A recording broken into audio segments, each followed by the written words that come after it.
Capítulo 3. Era la hora del recreo y afuera en el jardín, desnudos bajo los cálidos rayos del sol de junio, 650 niños y niñas corrían de acá para allá lanzando agudos chillidos al jugar con la pelota, o permanecían sentados silenciosamente entre los arbustos floridos, en pareja o en grupos de tres. Los rosales estaban en flor, dos ruiseñores trinaban en la espesura, y un cuco desafinaba un poco entre los olmos. El aire vibraba con los zumbidos de las abejas y los helicópteros. El director y los alumnos permanecieron algún tiempo contemplando a un grupo de niños que jugaban con la pelota centrífuga. 20 de ellos formaban un círculo alrededor de una torre de acero cromado. Había que arrojar la pelota a una plataforma colocada en una alta torre. Entonces la pelota caía por el interior de la misma hasta llegar a un disco que giraba velozmente y salía disparada al exterior por una de las numerosas aperturas practicadas en la armazón de la torre, y los niños debían atraparla. Es curioso, musitó el director, cuando se apartaron del lugar. Es curioso pensar que hasta en los tiempos de nuestro Ford, la mayoría de los juegos se practicaban sin más aparatos que una o dos pelotas, unos pocos palos y a veces una red.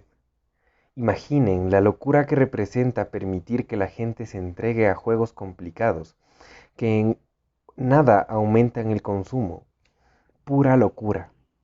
Actualmente, los inventores no aprueban ningún nuevo juego, a menos que pueda demostrarse que exige cuanto menos aparatos con el más complicado de los juegos ya existentes.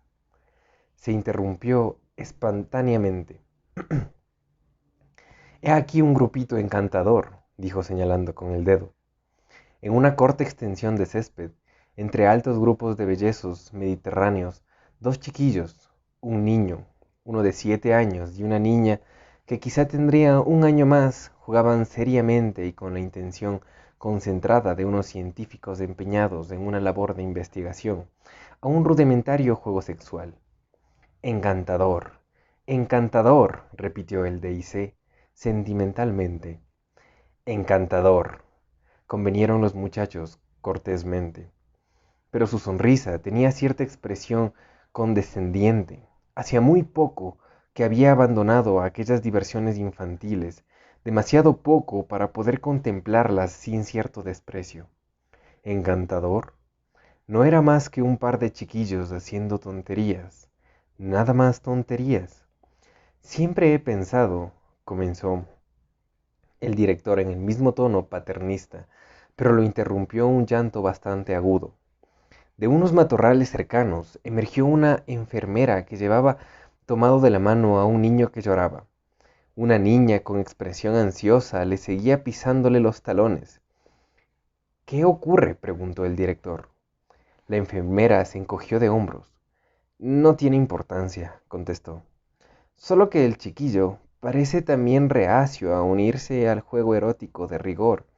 Ya lo había observado 2 o 3 veces y ahora lo hace lo mismo. Se ha puesto a llorar y... Honradamente, intervino la chiquilla de aspecto nervioso. Yo no quise hacerle ningún daño, es la pura verdad. Claro que no, querida, dijo la enfermera tranquilizándola. Por ese motivo, prosiguió, dirigiéndose de nuevo al director, lo llevo con el superintendente ayudante de psicología, para ver si tiene alguna anormalidad. Perfectamente, dijo el director.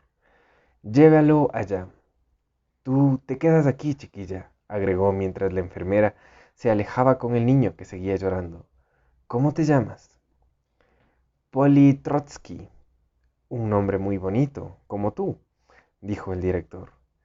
Anda, ve a ver si encuentras otro niño con quien jugar. La niña echó a correr hacia los matorrales y se perdió de vista. Exquisita criatura, dijo el director, mirando en dirección por donde había desaparecido, y volviéndose después hacia los estudiantes, prosiguió. Lo que ahora voy a decirles parece increíble, pero cuando no se está acostumbrado a la historia, la mayoría de los hechos del pasado parecen increíbles. Y les comunicó la asombrosa verdad. Durante un largo periodo de tiempo, antes de la época de nuestro Ford, y todavía algunas generaciones subsiguientes, los juegos eróticos de entre chiquillos habían sido considerados como algo anormal, estallando sonrisas, estallando sonoras risas. Y no solo normal, sino realmente inmoral. No, y en consecuencia estaban rigurosamente prohibidos. Una expresión de asombro, incredulidad, apareció en los rostros de los oyentes. ¿Era posible que hubieran a los pobres chiquillos divertirse? No podían creerlo. Hasta a los adolescentes se les prohibía, dijo el director. A los adolescentes como ustedes. Es imposible. Dejando aparte un poco de autoerotismo sobréptico y la homosexualidad, nada estaba permitido. ¿Nada? En la mayoría de los casos, hasta que tenían más de 20 años. ¿20 años? Repitieron con un eco los estudiantes en un coro de incredulidad. 20, repitió el director. Ya les dije que les parecería increíble. Pero, ¿qué pasaba? Preguntaron los muchachos. ¿Cuáles eran los resultados? Los resultados eran terribles. Una voz grave y resonante había intervenido inesperadamente en una conversación. Todos se volvieron. A la vera del pequeño grupo se hallaba un desconocido, un hombre de estatura media y cabellos negros, nariz ganchuda, labios rojos y redondetes, y ojos oscuros que parecían taladrar. Terribles, repitió. En aquel momento, el director se hallaba sentado en uno de los bancos de acero y caucho convenientemente esparcidos por todo el jardín, pero a la vista del desconocido saltó sobre sus pies y corrió a su encuentro, con las manos abiertas, sonriendo con todos los dientes efusivamente. Interventor. ¡Qué inesperado placer, muchachos! Quiero... ¿Quién se imaginan que es este hombre? Les presento al interventor. Es su fordería, Mustafa Mont. En las 4000 salas del centro, las 4000 relojes eléctricos dieron simultáneamente las 4. Voces monótonas sonaban a los altavoces. Cesa el primer turno del día. Empieza el segundo turno del día. Cesa el primer turno del día. En el ascensor, camino de los vestuarios, Henry Foster y el director ayudante de predestinación daban la espalda intencionalmente a Bernard Marx, del departamento de psicología, procurando evitar toda relación con aquel hombre de mala reputación. En el almacén de embriones, el débil zumbido de las máquinas todavía estremecía el aire escarlata. Los turnos iban y venían. Unas caras rojizas cedían el lugar a otra. Majestuosamente y sin detenerse nunca, las bandas seguían pasando con su carga de frutos hombres y mujeres. Lenina Crown se dirigió hacia la puerta. ¡Su fordería, Mustafa Mont! A los estudiantes casi se les salían los ojos de sus órbitas. Mustafa Mont, el interventor mundial residente de Europa Occidental, uno de los 10 inventores mundiales, uno de los 10... Y se sentó en el banco con el director. E iba a quedarse sí, y hasta a dirigiros la palabra, directamente de los labios del propio Ford. Dos chiquillos morenos emergieron de unos matorrales cercanos. Les miraron un momento con ojos muy abiertos y llenos de asombro, y luego volvieron a sus juegos entre las hojas. Todos ustedes recuerdan, dijo el interventor, con su voz fuerte y grave. Todos ustedes recuerdan, supongo, aquella hermosa e inspirada frase de nuestro Ford. La historia es una mentira, repitió lentamente, una mentira.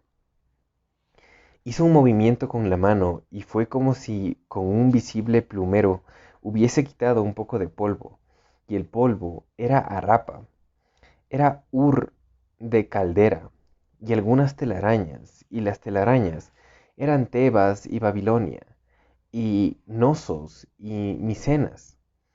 Otros movimientos de plumero y desaparecieron Ulises, Job, Júpiter, Gautana y Jesús.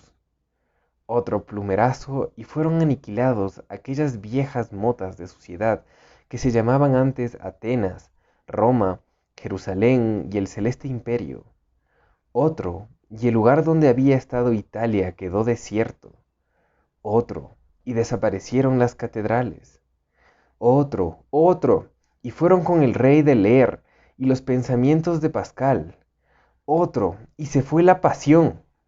Otro, y nada de requiem. Otro, y basta de sinfonía. Otro plumerazo y... ¿Irás al Sensorama esta noche, Henry?, preguntó el ayudante de predestinación. Me han dicho que la nueva película de la Albrama es estupenda. Hay una escena erótica sobre una alfombra de piel de oso. Dicen que es algo maravilloso. Aparecen reproducidos todos los pelos del oso de una forma tan real, unos efectos táctiles asombrosos. Este es el motivo por el que no se les extraña historia, decía el interventor, pero creo que ha llegado el momento. El director miró con inquietud. Corrían extraños rumores acerca de los antiguos libros prohibidos, ocultos en una caja de seguridad en el despacho del interventor. Biblias, poesía. Ford sabía tantas cosas. Mustapha Montt captó su mirada preocupada, y las comisuras de sus rojos labios se fruncieron con un gesto de ironía. Tranquilícense, director, dijo en leve tono de burla. No voy a corromperlos. El director quedó abrumado de confusión. Los que se sienten desdeñados procuran parecer despectivos. La sonrisa que apareció en el rostro de Bernard Max era sinceramente despreciativa. Todos los pelos de oso. Vaya. Haré todo lo posible por ir, dijo Henry Foster. Mustapha Montt se inclinó y agitó el dedo índice hacia ellos. Basta que intenten comprenderlo, dijo, y su voz provocó un extraño escalofrío en la boca de sus estómagos. Intenten comprender lo que significaría tener una madre vivípara. De nuevo, aquella palabra obscena, pero esta vez a algunos se les ocurrió siquiera la posibilidad de sonreír. Intenten imaginar lo que significa vivir con la propia familia. Lo intentaron, pero evidentemente sin éxito. ¿Y saben ustedes lo que significa un hogar? Todos movieron negativamente la cabeza. Emergieron de su sótano oscuro y escarlata.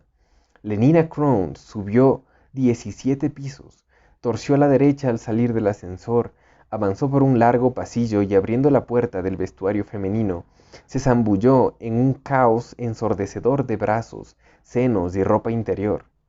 Torrentes de agua caliente caían en un centenar de bañeras y salían borboteando de ellas por los desagües, zumbando y silbando 80 máquinas para masajes que funcionaba a base de vacío y vibración. Amasaban simultáneamente la carne firme y tostada por el sol de 80 soberbios ejemplares femeninos, que hablaban todos a voz en grito. Una máquina de música sintética susurraba un solo de supertrompeta. Hola, Fanny, dijo Lenina a la muchacha que era su vecina de armario. Fanny trabajaba en la sala de envasado y se llamaba también Crone de apellido, pero como entre 2.000 millones de habitantes del planeta solo había 10.000 nombres. Esta coincidencia nada tenía de sorprendente. Lenina tiró de sus cremalleras, hacia abajo de la chaqueta, hacia abajo, con ambas manos, las dos cremalleras de los pantalones, y hacia abajo también para la ropa interior, y sin más que las medias y los zapatos, se dirigió hacia el baño. Hogar, hogar, unos pocos cuartitos, superpoblados por un hombre y una mujer periódicamente embarazada, y un montón de niños y niñas de todas las edades, sin aire, sin espacio, una presión no esterilizada, oscuridad, enfermedades y malos olores. La evocación que el interventor hizo del hogar fue tan real que uno de los muchachos más sensibles de los demás palideció ante la mera descripción del mismo y casi se desvaneció. Lenina salió del baño, se secó con la toalla, cogió un largo tubo flexible, incrustado en la pared, apuntó con él a su pecho como si se dispusiera a suicidarse y oprimió el gatillo. Una ojeada de aire caliente le cubrió con finísimo talco. 8 diferentes aromas de agua de colonia se hallaban a su disposición con solo maniobrar los pequeños grifos situados en el borde del lavabo. Lenina abrió el tercio de la izquierda, se perfumó con esencia de chipre y llevando de la mano de los zapatos y las medias, salió a ver si estaba libre alguno de los aparatos de masaje. Y el hogar era tan deprimente, psíquicamente como físicamente. Psíquicamente eran unas conejeras, un estercolero lleno de ficciones a causa de la vida en común, fétido a fuerza de emociones. Cuántas intimidades asfixiantes, cuán peligrosas, insanas y obscenas relaciones entre los miembros del grupo familiar. Con una maniática, la madre se preocupaba constantemente por los niños, sus niños.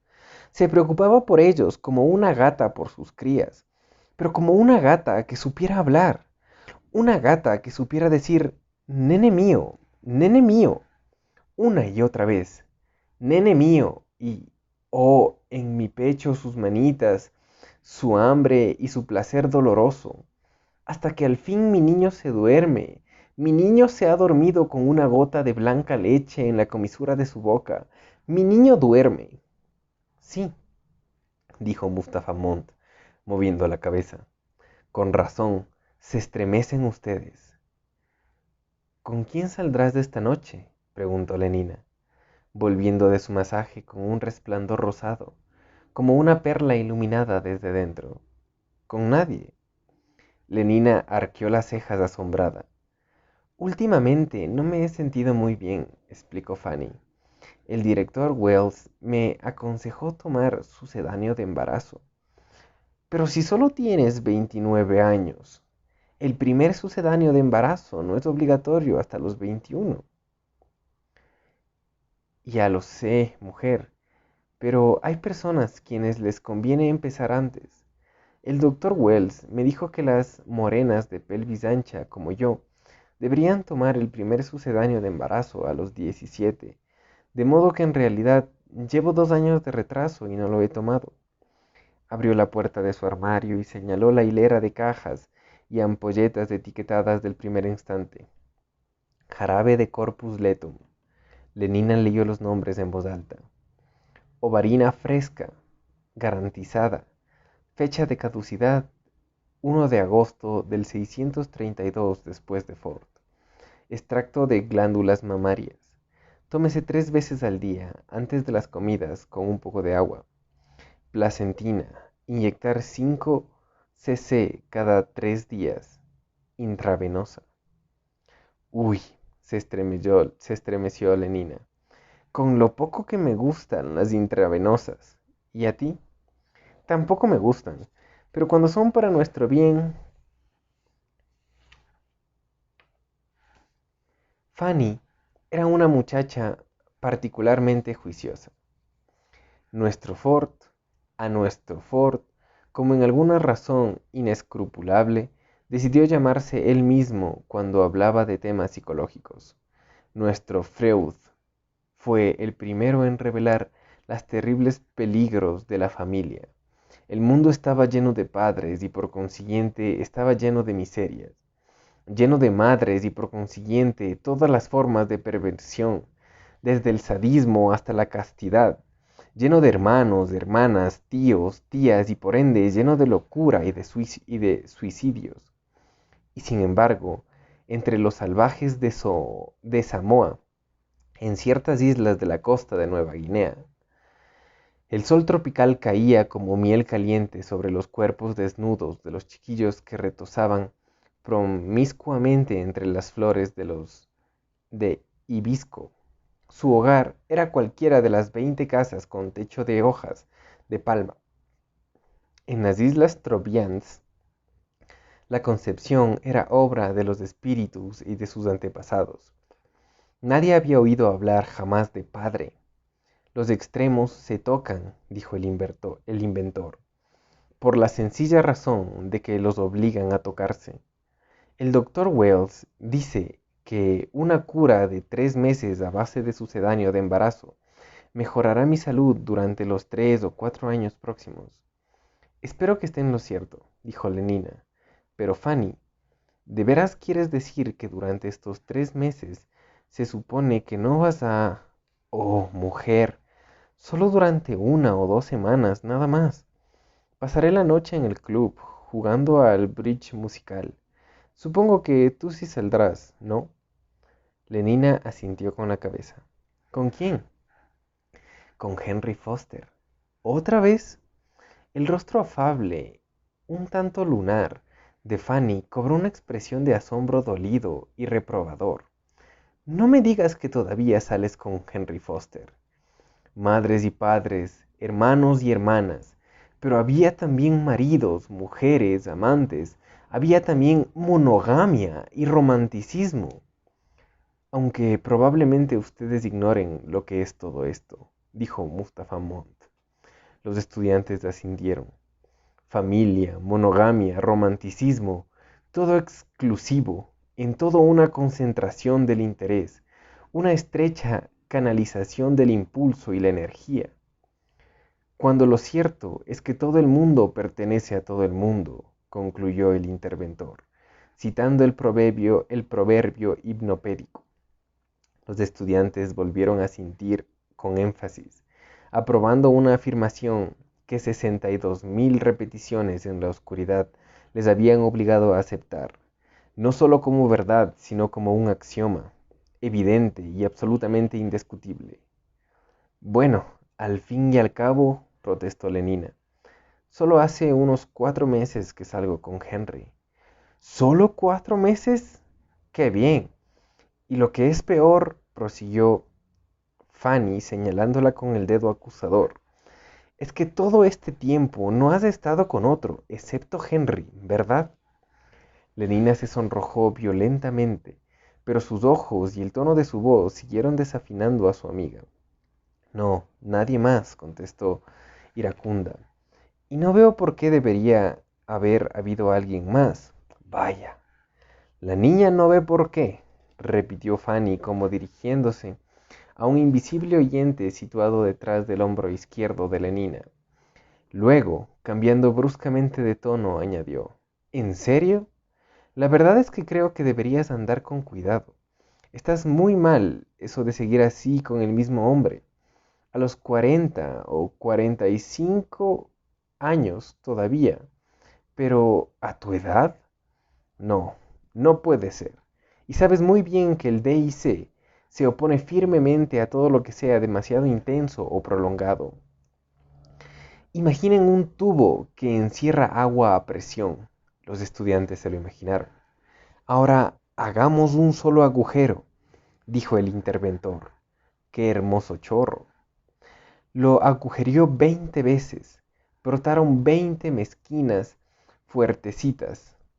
Hijo mío, madre, la locura es contagiosa. Amor mío, mi único amor, preciosa, preciosa. Madre, monogamia, romanticismo. La fuente brota muy alta. El chorro surge con furia espumante. La necesidad tiene una sola salida.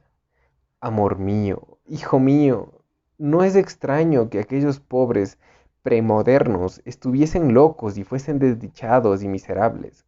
Su mundo no les permitía tomar las cosas con calma.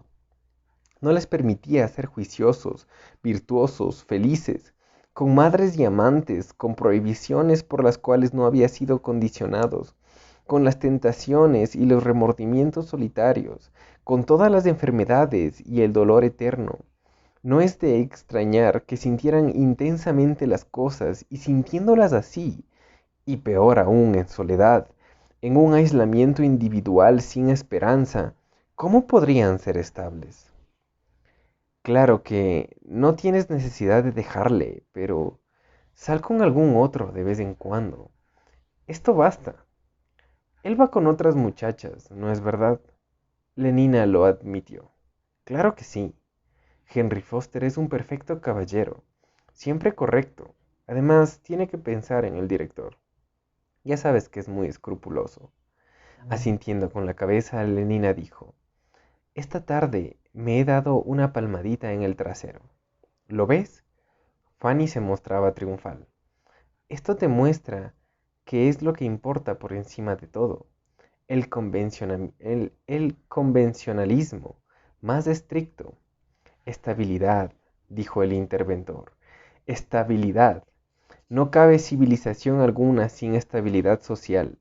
Y no hay estabilidad social sin estabilidad individual. Su voz sonaba como una trompeta. Escuchándole los estudiantes se sentían más grandes, más ardientes. La máquina gira y debe seguir girando siempre. Si se para, es la muerte. 1 millar de millones se arrastraban por la faz de la tierra. Las ruedas empezaron a girar. En 150 años llegaron los 2000 millones. Párense todas las ruedas. Al cabo de 150 semanas de nuevo, hay solo 2 millones. Miles y miles de hombres y mujeres han muerto de hambre. Las ruedas deben girar continuamente, pero no al azar. Debe haber hombres que las vigilen, hombres tan seguros como las mismas ruedas en sus ejes, hombres sensatos, obedientes, estables, satisfechos. Si gritan, hijo mío, madre mía, mi único amor, si murmuran, mi pecado, mi terrible Dios, si lloran de dolor, deliran de fiebre, sufren de causa de la vejez y la pobreza, ¿cómo podrán cuidar de las ruedas? Y si no pueden cuidar de las ruedas, sería muy difícil enterrar o quemar los cadáveres de militares y millares de hombres y mujeres. Y al fin y al cabo, el tono de voz de Fanny era un arrullo. No veo que haya nada doloroso o desagradable en el hecho de tener a 1 o 2 hombres además de Henry. Teniendo en cuenta todo esto, debería ser un poco más promiscuo. Estabilidad, insistió el interventor. Estabilidad. La necesidad primaria y última. Estabilidad. De ahí todo esto. Con un movimiento de la mano señaló los jardines, el enorme edificio del centro de condicionamiento, los niños desnudos, semiocultos en las espesuras o corriendo por los pardos. Lenina movió negativamente la cabeza. No sé por qué, musitó. Últimamente no me he sentido muy bien dispuesta a la promiscuidad. Hay momentos que una no debe. ¿Nunca lo has sentido así, Fanny? Fanny asintió con simpatía y comprensión. Pero es preciso hacer un esfuerzo, dijo sentenciosamente. Es preciso tomar parte en el juego. Al fin y al cabo, todo el mundo pertenece a todo el mundo.